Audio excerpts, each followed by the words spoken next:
आपके accordingly MSME is the best sector to boost the economy or not? MSME मैंने जैसे कहा is not, I am not saying it's the best sector, I am saying MSME रीढ़ की हड्डी है हाँ। हर समाज की, हर इकोनॉमी की, चाहे अमेरिका की हो चाहे कहीं की भी हो, और भारत की तो खासकर है क्योंकि हमारा देश जो है वो मध्यवर्गीय है, ये प्रधान है। आप मान के चलो 70% ज़्यादा पॉपुलेशन हमारी जो वो प्रैक्टिकली मिडिल क्लास जैसे लोगों की है। तो यही तो हमारा जीवन है, यही तो हमारी जीने का तरीका, यही तो हमारी कमाई का जरिया है। इसका जैसे दुकान खोल लेते हैं लोग, जेरोक्स की शॉप खोल लेते हैं, किराना शॉप खोल लेते हैं, पता नहीं क्या क्या करते हैं। आज के दिन में काम करने के लिए बहुत सारे हैं। पहली बात तो ऐसा कोई मॉडल बिजनेस अवेलेबल नहीं होता, हाँ जी आप ये बिजनेस करना शुरू कर दीजिए, आपको पैसे की कमाई शुरू हो जाएगी। पता नहीं आप मोबाइल खोलो या फिर फ्रूट की दुकान खोलो, पता नहीं चलेगी नहीं चलेगी, उसका मार्जिन है भी कि नहीं है। एक तो ई कॉमर्स था, पहले सस्ते बेच रहा था, ऊपर से क्विक कॉमर्स आ गया, उसने और बेड़ा गर्क कर डाला। आज के दिन में 50 रुपये की नमकीन मंगानी हो तो क्विक कॉमर्स को फ़ोन करो, फट से आके घर डिलीवर कर देता है। तो जो छोटे मोटे किराना शॉप थे वो भी प्रैक्टिकली समय बहुत परेशान है। हैरान है कि हमें ज़िंदगी कैसे जीनी चाहिए।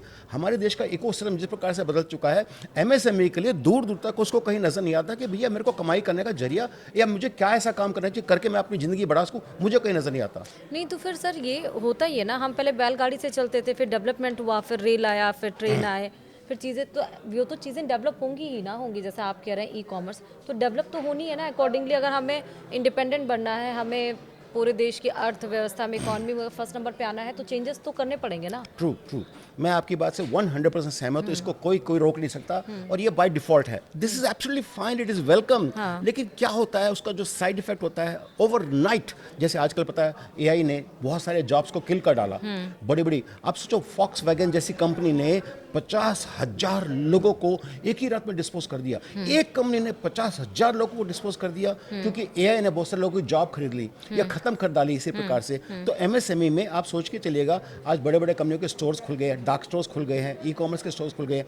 ऐसे में जब वो सस्ते में माल बेच पाते हैं, उनकी वॉल्यूम बहुत ज़्यादा है, उनको डिस्काउंट ज़्यादा मिल जाता है, या उनका डिस्ट्रीब्यूशन सिस्टम बहुत अपनी जगह रोबस्ट है, उनका पैसा इतना बड़ा इन्वेस्टमेंट आया कि वो कितना भी पैसा खपा रहे हो। जैसे आज जेप्टो जैसी कंपनी है, उनका बर्न रेट 300 करोड़ रुपए हर महीना खर्चा कर रहे, नुकसान कर रहे हो जो कंपनी, उसको भी बिलियंस ऑफ डॉलर्स की वैल्यूएशन मिल रही है, उसको खूब लोग पैसा देने को तैयार है। क्या एक एमएसएमई दुकान जो चलाता है उसको कोई 10-25 लाख रुपए बिना बात के दे देगा कि चलो भाई चिंता मत कर, तो नुकसान कर देना कोई बात नहीं, और तो उसके बाद ही काम कर पाना। तो मैं आपको ये कहना चाहता हूँ श्रुति जी, जो नया छोटा एमएसएमई है उसको तो यही नहीं पता मुझे कौन सा माल लिखना चाहिए, कौन सा बेचना चाहिए, इसको क्या डिस्काउंट मिलेगा क्या नहीं मिलेगा, मिलेगा भी नहीं मिलेगा। लेकिन वहीं जब बड़ा प्लेयर सामने आ जाता है वो तो कहता खा जाता पूरी इंडस्ट्री को।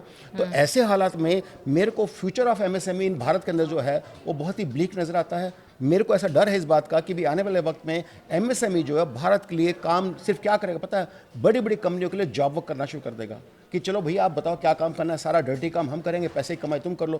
क्योंकि ना तो डिस्ट्रीब्यूशन के पास ना ब्रांडिंग है, ना पावर है, ना कि पैसा ले सकते हैं, इनकम ज़्यादा नहीं कर सकते, प्राइस ज़्यादा नहीं रख सकते, मीटू कॉम्पिटिशन करना पड़ता है। आपका बेशक शैम्पू हो सकता है कि 200 रुपये बिकता हो, उसका शैम्पू 50 रुपये बिकता हो, 50 वाले में 100 लोग खड़े हैं वहाँ पे, 200 वाले में 4 लोग ही खड़े हैं, ऊपर से आपका ब्रांड है, आप तो बेच पा रहे हो लेकिन वो तो बेच नहीं पा रहा है। तो 50 में करके उसको एक मुश्किल से अठन्नी मिलती होगी, अठन्नी मिलकर जिंदगी में आगे प्रगति कैसे कर लेगा। ऊपर से गवर्नमेंट का सपोर्ट नहीं है, जैसे मैंने आपको कहा। ठीक है, मुझे ये बताइए कि दक्षिण अफ्रीका हुआ, एमएसएमई में उसका 99% कंट्रीब्यूशन है, साथ ही यूके का 51% है और जर्मनी का 54% है, जो कि दुनिया में टॉप मैंने 3 कंट्रीज़ बताया जिसका कंट्रीब्यूशन एमएसएमई में है। भारत का एमएसएमई में और ज़्यादा 29% से ज़्यादा कंट्रीब्यूशन हो सके, उसके लिए क्या करना होगा? बहुत अच्छी बात बोली आपने, ये राइट है कि सोल्यूशन क्या है। मैं आपसे रिक्वेस्ट करके कहना चाहता हूँ, आपके माध्यम से मैं ये कहना चाहता हूँ। देखिए क्या है, आज अगर जो हमें लगता है कि एमएसएमई को सपोर्ट करना है, लगता नहीं, करना पड़ेगा। क्या करना है, एटलीस्ट 2 लाख करोड़ रुपये तक की उनके लिए एक कॉर्पस बनाया जाए जिसमें उनको फंड्स को जितना ईजी से कंफर्टेबली दिया जाए बिना कोलैटरल के दिया जाए। ठीक है ना जी, आप बेशक डॉक्यूमेंट साइन करा लीजिए, इट्स ओके, अंडरस्टैंडेबल। इंटरेस्ट का सबवेंशन किया जाए, अगर जो 10% इंटरेस्ट रेट है उसको 4% से घटा दिया जाए। उनको जो भी आज के रेट, लेट से कोई अगर जो लैंड वगैरह चाहिए हो, कुछ भी चाहिए तो उसको कंसेशन रेट में दिया जाए। लैंड के ऊपर जो बिजली के ऊपर इलेक्ट्रिसिटी ड्यूटी होती है उसको 10% कम कर दिया जाए 3-4 साल के लिए एटलीस्ट।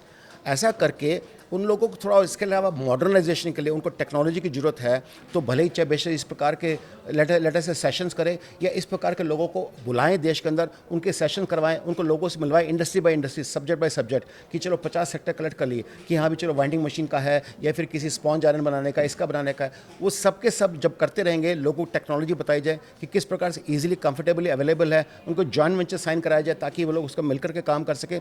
ऐसा करने में जब टेक्नोलॉजी का इंटरवेंशन होगा साथ में फाइनेंशियल अवेलेबिलिटी भी होगी, तो एमएसएमई के अंदर हिम्मत आएगी, जान आएगी, वो बोलेगा वाह चलो अब मैं ज़िंदगी में जी के दिखाऊंगा कि मुझे इकोसिस्टम मिल रहा है जो चाइना में है, जो हमारे पास इसमें नहीं है। ठीक है, इसके साथ साथ मेरा एक सवाल और जुड़ता है इस पे सर, कि जब ये इतनी सारी चीज़ें गवर्नमेंट प्रोवाइड करती है तो साथ में करप्शन भी उसके साथ साथ चलता है, तो आपको नहीं लगता कि जो बड़े बड़े टॉप कॉर्पर्स होंगे, बड़े बड़े जो बिजनेसमैन एंटरप्रेन्योर होंगे, वो भी चाहेंगे कि छोटे में भी इन्वेस्ट करें, वो ले लेंगे, उनको क्या पता कि किसको जा रही है किसको नहीं जा रही है, तो फिर नहीं, एक बात बताऊँ श्रुति जी, आज पता है भारत में क्या हो रहा है। हाँ। जो बहुत बड़े बड़े कॉर्पोरेट्स है, विदाउट नेमिंग एनीबॉडी, उसमें कोई गलती भी नहीं है क्योंकि फ्री इकोनॉमी हमारे देश की। वो रात को खाने पे एक कंपनी खाते हैं, सुबह उठते ब्रेकफास्ट पे दूसरी कंपनी खा जाते हैं, फिर कभी कभी पूरा सेक्टर ही खा जाते हैं क्योंकि उनके पास इतनी बड़ी बैंडविड्थ है, पैसा उनके आगे पीछे घूम रहा है। हर बैंक, हर ग्लोबल फंड उनके आगे पीछे ये बोलता है भैया कितना पैसे जीतो उतना ले लो।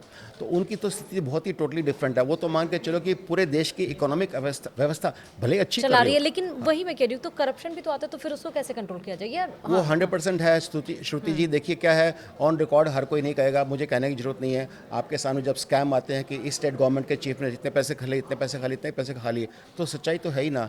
जो बाबूडम खत्म नहीं हो हमारे सिस्टम के अंदर, वो आज भी वही है। जय माननीय प्रधानमंत्री जी के आने से पहले जो सिस्टम चल रहा था उस पर बदलाव क्या आ गया। पहले कम में काम हो जाता है, अब ज़्यादा में काम होता है क्योंकि उसको लगता है नहीं भैया बहुत सख्ती आ गई, हमको तो ज़्यादा पैसे चाहिए। तो आप मान के चलो वो खत्म नहीं हुआ क्योंकि ठीक जिस है। बाबू को पैसे लेने की आदत पड़ गई है वो छोड़ नहीं रहा अपनी पोजीशन। ठीक है, अब मुझे बताइए, आपने ये कहा कि वॉर का इम्पैक्ट ये हुआ है कि अगर इसको संभाला नहीं गया अभी तो एमएसएमई सेक्टर लगभग कोलैप्स कर जाएगा और आने वाले दिनों में इसका बहुत ही दुष्परिणाम देखने को मिलेगा, तो उसको संभाला कैसे जाए? इस समय क्या किया जाए ऐसा? मैं आपको बता रहा हूँ इस समय क्या है, जो आईसीयू में पड़ा हो उसको आईसीयू से बाहर निकालना बहुत जरूरी है। हाँ। मैंने जैसे आपको कहा, रातों रात पैकेज अनाउंस होने चाहिए। इसके अलावा हो सके तो कोशिश करके पूरे देश में, जैसे फॉर एग्जांपल प्लास्टिक का मैंने एक चीज़ का बताया, हाँ। इसी प्रकार से सेक्टरल जहाँ लगता है ये मटेरियल की कमी है, तो जैसे आज गवर्नमेंट ने बड़ी समझदारी से रशिया से एलपीजी मंगा लिया, वहाँ से करा लिया, यहाँ से करा लिया, ग्लोबल मार्केट से उन प्रोडक्ट्स को मंगवा करके गवर्नमेंट, क्योंकि उन मार्केटों में कोई बहुत बड़ा रेट का जम नहीं आया है, लेकिन क्योंकि हमारे देश में अवेलेबिलिटी नहीं है तो यहाँ पे तेजी से रेट बढ़ता चला गया। जबकि क्रूड 60 का $100 गया, लेकिन पॉलीमर 85 रुपीज़ का 170 हो गया। 170 नहीं होना चाहिए था, लॉजिक नहीं है, लेकिन क्योंकि शॉर्टेज हो गई तो इसके कारण लोग ब्लैक मार्केटिंग कर रहे हैं। ऐसे में अगर जो ग्लोबल मार्केट से प्रोडक्ट को मंगवा करके दिया जाए सेक्टरल, मैंने जैसे कहा प्लास्टिक है, आपने बोला कि हमने 1 मिलियन टन इंपोर्ट कर दिया तो रात तक प्राइस सारे डाउन हो जाएंगे, स्टेबिलिटी हो जाएगी, लोग इंडस्ट्री काम करने लग जाएगी। जिस सेक्टर में इस समय सबसे ज़्यादा इफेक्टिव है उसको सपोर्ट कर दिया जाए तो इंडस्ट्री कहीं ना कहीं इससे आगे बढ़ जाएगी। कोविड का टाइम भी हम लोगों ने देखा है और हम उससे सर्वाइव करके बाहर निकल के आए हैं, तो हम कर जाएंगे। लेकिन अगर जो कुछ भी नहीं मिला और सिर्फ शांति से हाथ पे हाथ धरे रहे तो मुझे डाउट है श्रुति जी कि हमें जो देख रहे हैं आज शायद कल ऐसा नहीं होगा।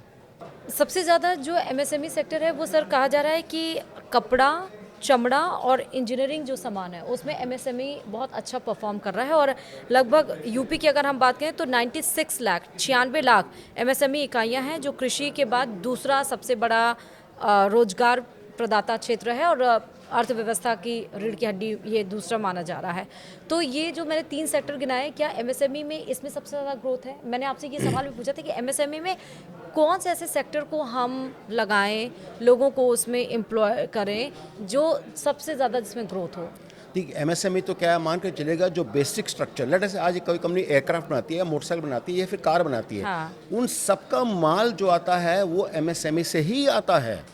तो एमएसएमई ऐसा नहीं कि भी कोई बड़ी छोटी छोटी आइटम बनाती है कि भी हाँ भी चलो शैम्पू बना दिया या कुछ ऐसी चीज़ बना दी, बड़े लोग बड़े अच्छे बना रहे, ऐसा नहीं है। उन्हीं के माल के सौजन्य से, उनके माल आने के कारण ही वो फैक्ट्रियाँ चल पा रही हैं। तो मैं तो ये कहूँगा कि हर सेक्टर में जहाँ जहाँ जो कमियाँ हैं उनको दूर करने के लिए गवर्नमेंट को आइडेंटिफाई करने में कोई बड़ी बात नहीं है, क्योंकि सुबह शाम में डेटा का हर गवर्नमेंट के पास हर चीज़ का इकोनॉमिक डेटा है कि कितने प्राइस कौन सी चीज़ के बढ़ गए हैं। आपको लगता है कि ये पर्टिकुलर 10 सेक्टर ऐसे हैं जिनको अंदर बहुत बड़ा ब्रेक या ग्रोथ आई है, या ग्रोथ नहीं, प्राइस बढ़ गए हैं, नुकसान हो रहा है और ये सेक्टर वाले लोग तरस रहे, इस समय फैक्ट्रियाँ बंद होने जा रही है, इसके कारण कैस्केडिंग इफेक्ट होगा। तो मैं तो ये रिक्वेस्ट करूंगा कि भी ऐसे सेक्टर को सपोर्ट किया जाए करके रातों रात। जैसे आज के हमारे देश के माननीय प्रधानमंत्री जी का वर्चस्व इतना बड़ा स्ट्रांग है कि ईरान से हो या कहीं से भी हो लोगों को उठा के ले आते हैं। हैट्स ऑफ, इतनी बड़ी लीडरशिप हमारे पास कभी भी नहीं थी। इसी प्रकार से सेक्टरल जहाँ जहाँ तकलीफ आ रही है उनके लिए माल प्रोवाइड कर दीजिएगा, बस काफ़ी काम है, बाकी हम संभाल लेंगे।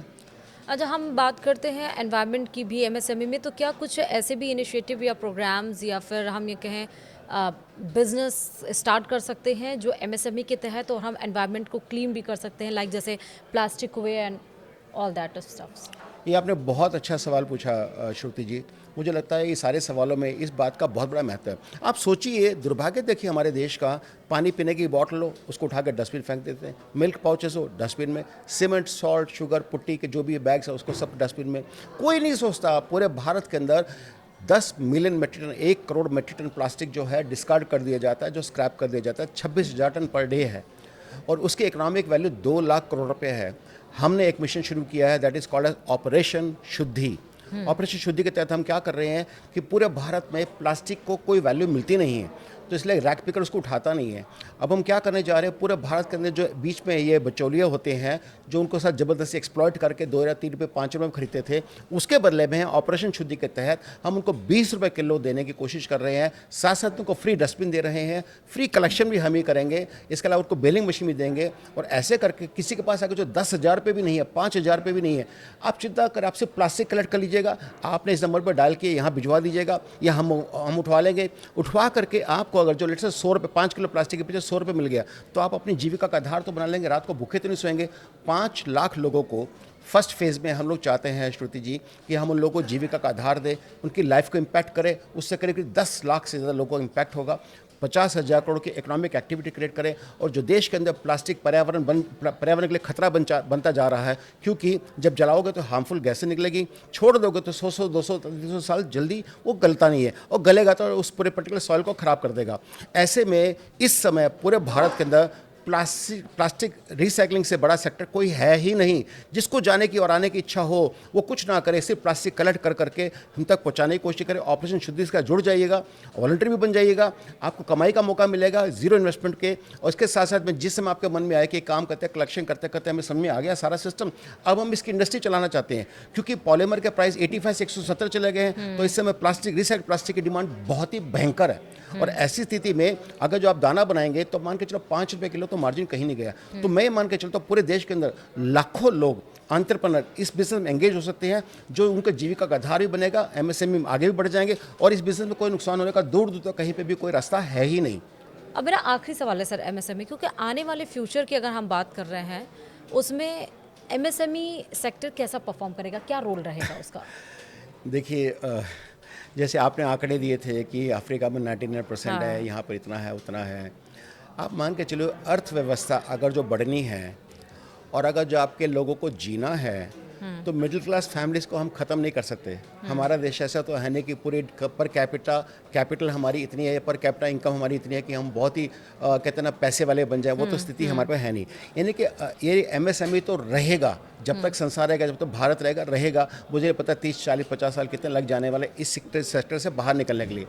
ऐसे में इस समय लेबर पेन से गुजर रहे हैं एमएसएमई वाले, और उनको कहीं ना कहीं मन में ये भावना, अंदेशा, आशा है, मैं आकांक्षा है कि कहीं ना कहीं भगवान करे सब ठीक हो जाए, ये वॉर रुक जाए और ऐसा करके कहीं ना कहीं हमको माल की अवेलेबिलिटी होनी शुरू हो जाए और कैसी भी फैक्ट्री चला लें, 3-4-6 महीने तो गुजारा कर लेंगे। उसके बाद में क्या होगा, कहीं ऐसा ना कि हम डूब जाए, हमें बैंक की ईएमआई देनी पड़ जाए, सप्लायरों को पैसे देने पड़ जाए, वो देने के लिए हमारे पास ना हो।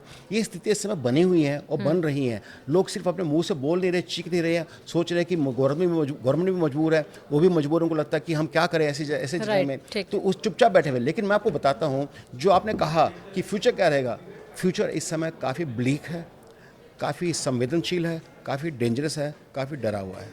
ठीक है, तो इसी के साथ ही आपने समझा कि एमएसएमई सेक्टर क्यों बहुत ज़्यादा इंपॉर्टेंट है और क्यों इसे अर्थव्यवस्था की रीढ़ की हड्डी कही जाती है। हाँ, ये हम ज़रूर कहेंगे कि वॉर की वजह से ये क्षेत्र प्रभावित ज़रूर हुआ है, लेकिन ये नहीं कह सकते कि ये क्षेत्र डिस्ट्रॉय हो गया है या आने वाले दिनों में डिस्ट्रॉय हो जाएगा। चीज़ें सही होंगी तो फिर से वो अपनी ही रफ्तार से वैसे ही दौड़ेगा। तो बहुत बहुत शुक्रिया सर हमारे साथ जुड़ने के लिए और इस मुद्दे पर बात करने के लिए। बाकी अन्य मुद्दों के लिए आप देखते रहिए न्यूज़ 18 राजस्थान। नमस्कार।